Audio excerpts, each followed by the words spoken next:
So I conducted a poll the other day asking you guys about flip-flops. 1/3 of you guys said you absolutely hate them. 1/3 of you guys said you absolutely love them. And then 1/3 of you guys are obviously engineers. And you ask, why are we talking about circuits that have two states that can store information, aka bistable multivibrators? But seriously, when it comes to flip-flop, there seems to be no middle ground. People either love them or hate them. So what's my opinion on them? Well, before I throw my thoughts out there, let's first talk about something we can all agree upon: their history. The first known example of toe-separating sandals goes back 4,000 years. Early versions of flip-flops appear in Egyptian murals and tombs, and according to archaeologists, were made from papyrus and palm leaves. A couple thousand years later, we see that the ancient Greeks and Romans used thong sandals, and apparently very simple versions were popular among the common folk. But if I had to name the closest direct ancestor of the flip-flop, I would bring in the Japanese zori. Popular from 800 to 1200 AD, this traditional straw sandal can still be found in parts of Japan today. So how did an ancient Japanese sandal become a common piece in men's wardrobes around the world? Well, before I get into that story, let's talk about the common mistakes that men make with flip-flops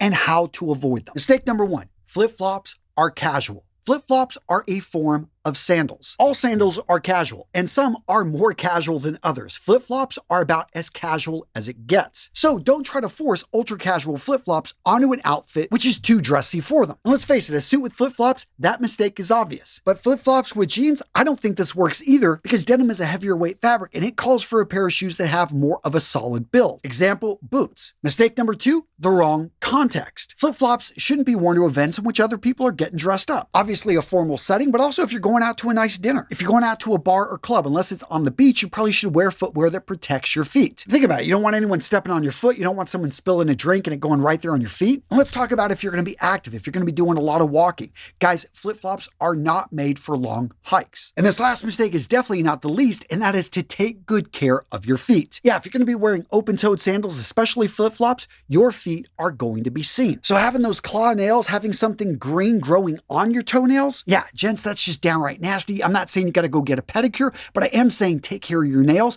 make sure your feet are clean, because the world, or at least the women in your life, are going to notice your feet. Now, what about smell? Well, if you would have asked me about this just a few months ago, I would have told you just to keep your flip-flops clean and your feet cleaner. And that may work for some people, but I know there are some of you guys that are really worried about how your shoes, how your sandals, how your flip-flops start to smell after you've worn them for too long. Well, gents, if you're one of those guys, you don't want your flip-flops stinking, guys, you're going to love what they've done over at Thompson T. Yeah, Thompson T, that undershirt company I've talked about that protect your dress shirts and help the guys out there that deal with a lot of sweating in their armpits. Well, guys, Thompson T is the sponsor of today's video, and they approached me the other day with the world's first Odor Shield flip-flops. Seriously, guys, if you worry about foot odor, if your feet sweat a lot, if you've ever not wanted to wear flip-flops because you've been worried about the smell, well, gents, you are going to love what the guys over at Thompson T have done. What makes these sandals unique is the soft wool lined footbed. Within this footbed is Thompson T's Odor Shield technology. What that translates into is a game-changing flip-flop that eliminates odor before it starts. The soft wool-lined footbed absorbs sweat. This keeps your feet fresh and dry all day. And the best part, they're incredibly comfortable, easy to wear. In fact, these are the most comfortable, lightweight pair of flip-flops that I own. And as far as flip-flops go, these are pretty darn stylish. And in case you're wondering where the idea came from, one of the co-founders, Billy Thompson of Thompson T, he just had stinky flip-flops and embarrassed when he wore them because he could smell them from a distance. Guys, it took him 3 years to develop these patented flip-flops. So if you're ready to grab your Odor Shield flip-flops, guys, use the link in the description below. And guys, use that discount code. It's going to ensure you get the best deal on the web. There's no other company selling flip-flops like this. Really cool product, really cool company. All right, gents, so let's pick up on that story. How did an ancient Japanese sandal become commonplace in wardrobes around the world? Well, post-World War II, what happened? The United States occupied Japan. Well, to a degree. There were bases set up throughout the Pacific over in Okinawa, and over the decades, you had hundreds of thousands of American GIs going in and out of the country, living and working on the bases. Well, as anyone that has been stationed overseas, what ends up happening, you start engaging with the locals. You start picking up certain customs, certain items, and one of those items that the GIs absolutely loved were these Zori sandals, and started producing cheap rubber Zori that, again, American tourists and military personnel would bring back and wear on the beaches of Japan, California, and even in their homes back stateside. And by the 1970s, because of their function, because of their cheap cost to produce, the Zori, now known as the flip-flop, became a common item to see on beaches throughout the United States and eventually the world. By the 1980s, they were picked up in fashion houses. By the 1990s, they were commonplace, sold, and even started to receive backlash because people started wearing them in situations in which it was expected, yeah, you probably shouldn't be wearing these casual sandals in. Now, I've used the word flip-flop, I've used the word sandal. Let's talk about what the difference is. So the first characteristic of a classic flip-flop is going to be a flat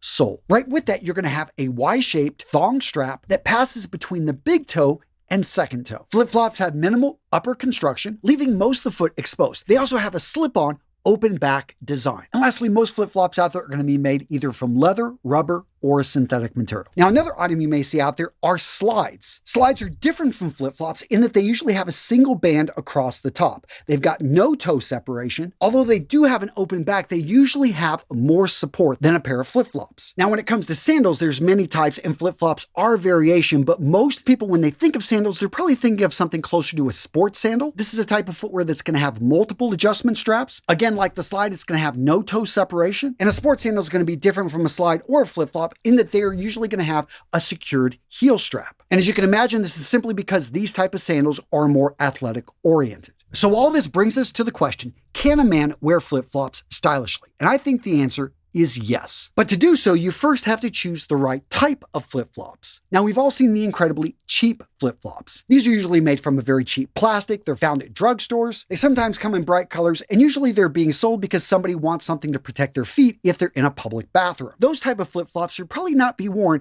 out of intimate areas. But a well-made flip-flop that has a nice thicker Y-strap, fits the foot comfortably, made in a neutral tone of black, brown, or dark blue, yeah, a pair like this can be worn publicly. Of course, it's going to be casual, and it's going to be best worn in an environment which you could be expected to quickly take your shoes off. If you're going to a beach party, if you're going to be at a pool party, if you're going to be walking around outside and expect to play with your kids out in the sprinkler. And that takes me to the next rule. Look at the context. Where are you going to be wearing these? So again, if you're going to the beach, if you're going to be at the pool, you're at a casual backyard barbecue that has a pool. Yeah, flip-flops make a lot of sense here. Or you're at a resort. You are on vacation. Again, you're walking around. Yes, you're going to go eat at the resort. It's one of those all-inclusive ones. But within minutes, you're going to be walking out to the beach to go look at the water and whatever happens to be laying out on the sand. Again, in these casual situations, this type of footwear makes a lot of sense. Now let's talk about what to pair with flip-flops. So one of the easiest combination is going to be a variety of shorts. Linen shorts, cotton shorts, lightweight sports shorts, swim trunks are a natural combination. And of course, with any of those shorts, you got a variety of t-shirts, Henleys, polo shirts that can be worn with them, or even casual button-downs, Havana style shirts, camp shirts, or even a linen short sleeve or long sleeve that maybe you roll up to the forearm. Top it off with a full brim hat that protects you from the elements, a pair of sunglasses. Guys, right here you have classic summer beach attire. Now, what if you wanted to dress it up a bit? So I said no to jeans, but I'm going to say yes